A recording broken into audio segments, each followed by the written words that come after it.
네, 진천 상신초등학교 학부모님 여러분 안녕하십니까? 네, 온라인 학부모 연수 세 번째입니다.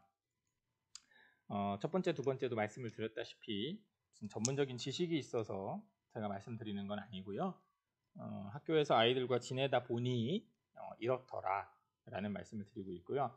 특히 이번 주제는 자녀와 슬기롭게 대화하기입니다. 혹시라도 아니 당신이 뭔데 내 자녀 내가 더 잘 알아 이렇게 생각을 하실 수도 있겠지만요.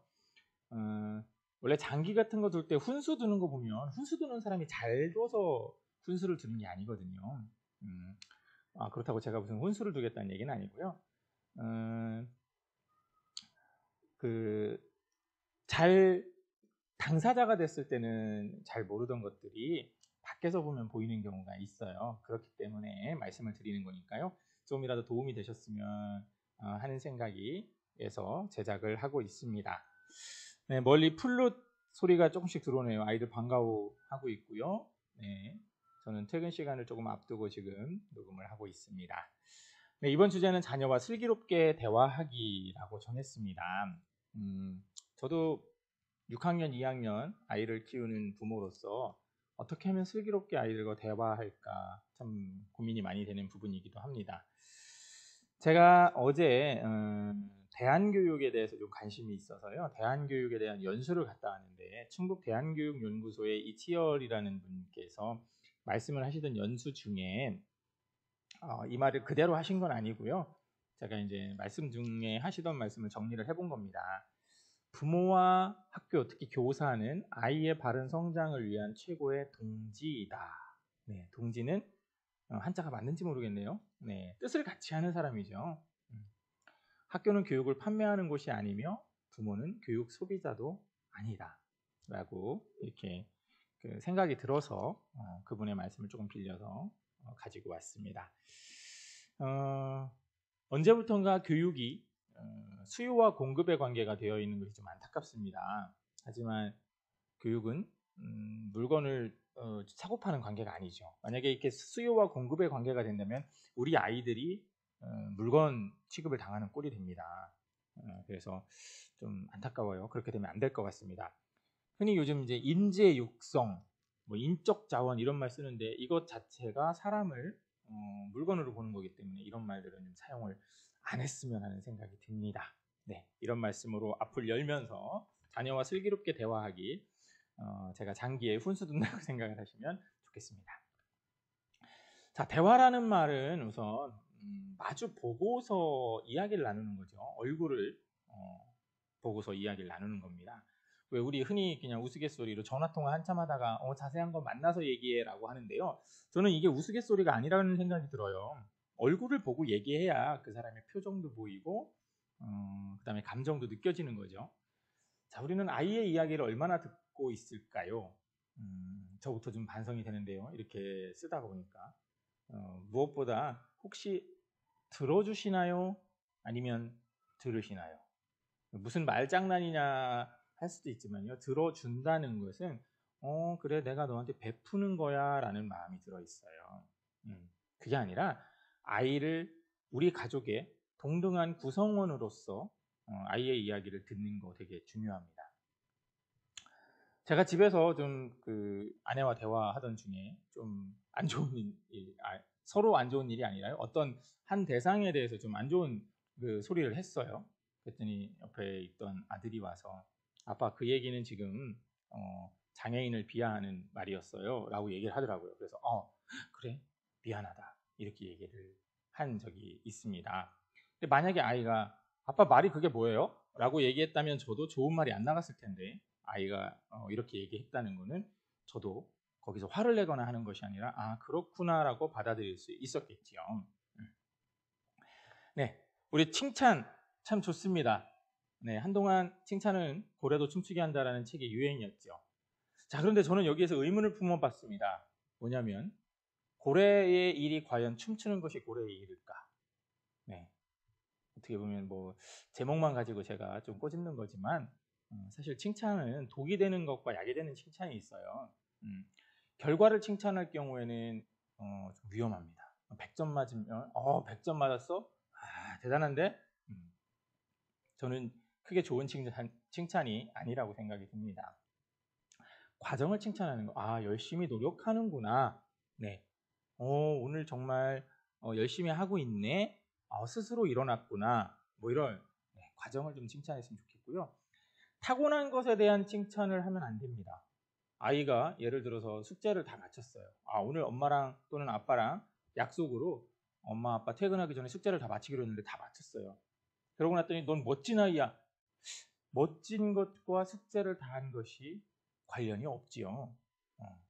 또는 넌 최고구나 뭐 이런 칭찬 되게 아이들이 좋아합니다. 왜냐하면 많이 들었기 때문에요. 하지만 아이의 마음속에는 계속 부담감이 싹트게 됩니다. 최고가 되어야 돼. 저는 어렸을 때 착하다는 소리를 좀 들었어요. 착한지 모르겠지만 요즘은 좀 못된 것 같은데요. 그러니까 동네에서 나쁜 짓을 못하겠더라고요.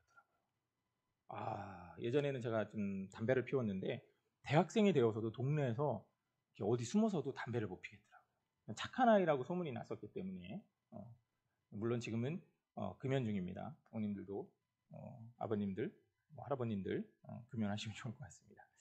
자, 그래서 제가 많이 쓰는 말로는 칭찬보다는 응원을 해주는 겁니다. 공부를 열심히 하더니 좋은 결과가 있었구나. 네, 여기까지입니다. 100점 맞았어? 치킨 사줄게. 이거는 위험합니다. 자, 노력한 만큼 결과가 좋지 않아 속상하구나. 하지만 열심히 하는 모습이 참 보기 좋았어. 자, 이렇게 얘기를 해준다면, 응원을 해준다면 이 아이는 다음에도 열심히 할 수 있습니다.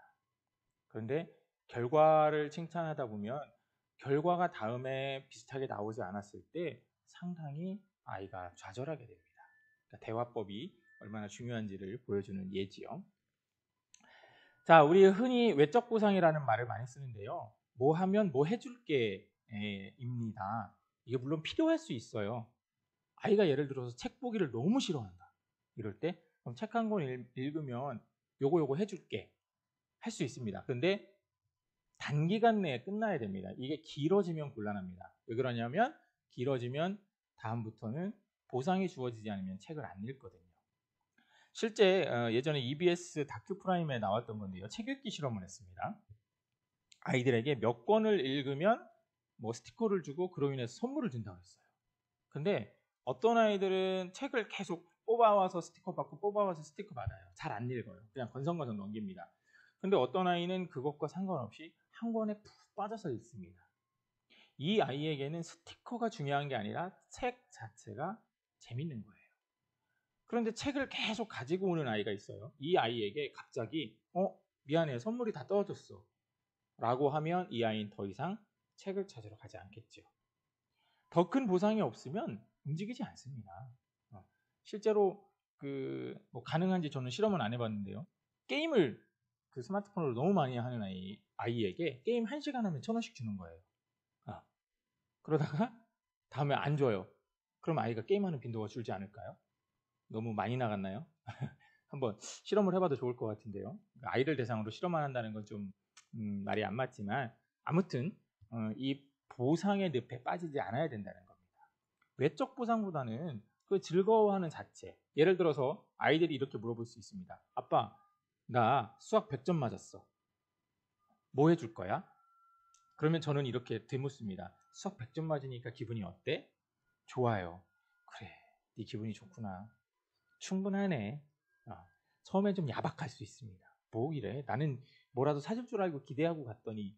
네. 하지만 길게 보셔야 됩니다. 네. 아이들을 달콤한 사탕으로 조련을 시킬 것이 아니라 즐길 수 있게, 자기가 하는 일이 즐거워서 할 수 있게 만들어주는 것이 좋을 것 같습니다. 아이가 참 바른 행동만 하고 사고를 안 치면 얼마나 좋겠습니까? 하지만 아이들은 그러면서 큽니다.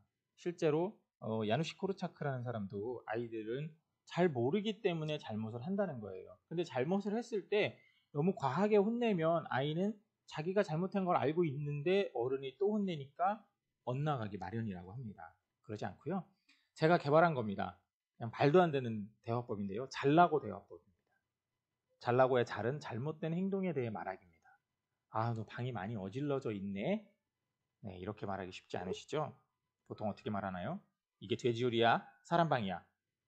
네, 저도 예전에 그랬습니다. 요즘도 가끔 욱 하고 나올 때가 있습니다. 아유, 방이 이게 뭐야? 할 때 있습니다. 그럴 때마다 다시 한번 생각을 하게 됩니다. 연습이 필요하지요. 그리고 두 번째, 나는 나의 기분을 말하는 겁니다. 네 방을 보니 아빠가 어수선해서 기분이 쏙 좋지 않아. 이렇게 기분을 말하고요. 고쳤으면 하는 행동에 대해 이야기를 해줍니다. 우선 방을 먼저 치우고 하던 걸 하면 좋겠어. 네, 이때 명령조가 아니라 권유를 해주는 겁니다. 제가 아이들에게는 잘난 사람들이 쓰는 잘나고 대화법이라고 이야기를 해줬습니다. 잘나고 대화법 괜찮으신가요? 괜찮으시다면 한번 해보셨으면 좋겠습니다. 부모도 부모가 처음이죠.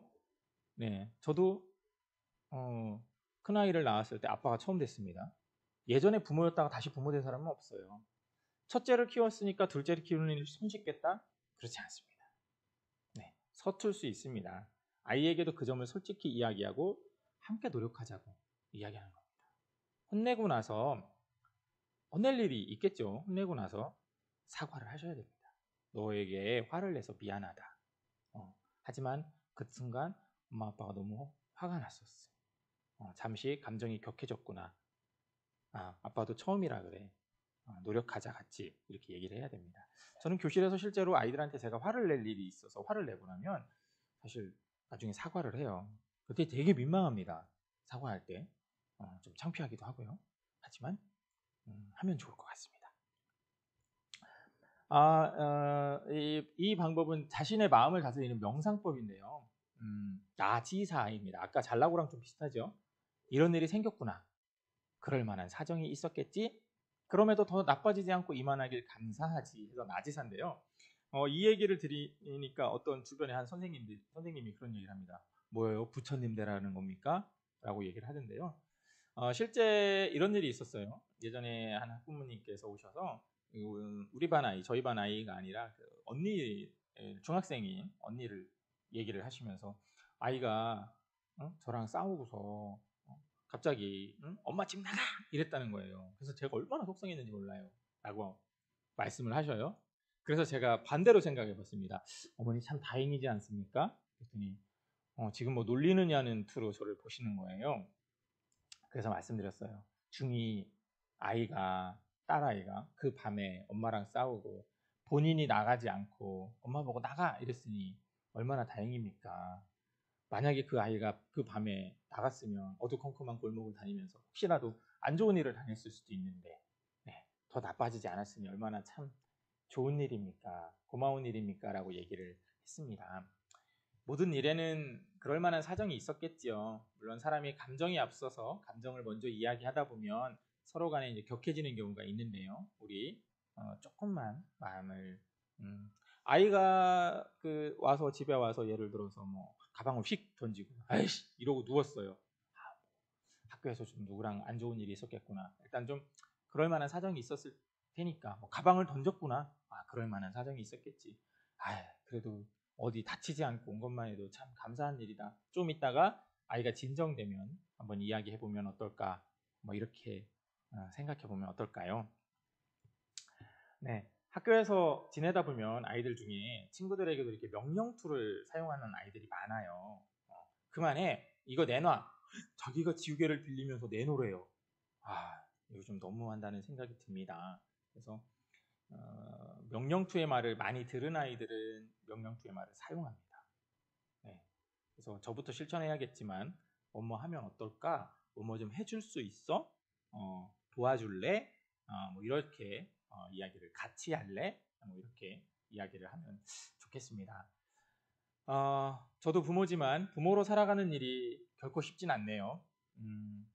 아이들을 나의 그 부속물로 보는 것이 아니라 나의 일부로 보는 것이 아니라 독립적인 개체로 쟤도 생각을 하고 있고 나름대로의 그 가치관이 있고 이런 아이로 바라보는 것부터가 시작이지 않을까 하는 생각이 들어서 이렇게 말씀을 드려봅니다. 아마 이게 이제 마지막이 될 것 같고요. 7월에는 작가님 두 분을 지금 초청을 해놨습니다. 나중에 학교 종이 어플이나 이런 걸로 안내를 드리고 신청자를 받을 예정입니다. 네. 작가님들과 함께 그림책 관련 이야기 나누는 시간 마련하도록 하겠습니다. 지금까지 들어주셔서 고맙습니다. 좋은 하루 되시기 바랍니다.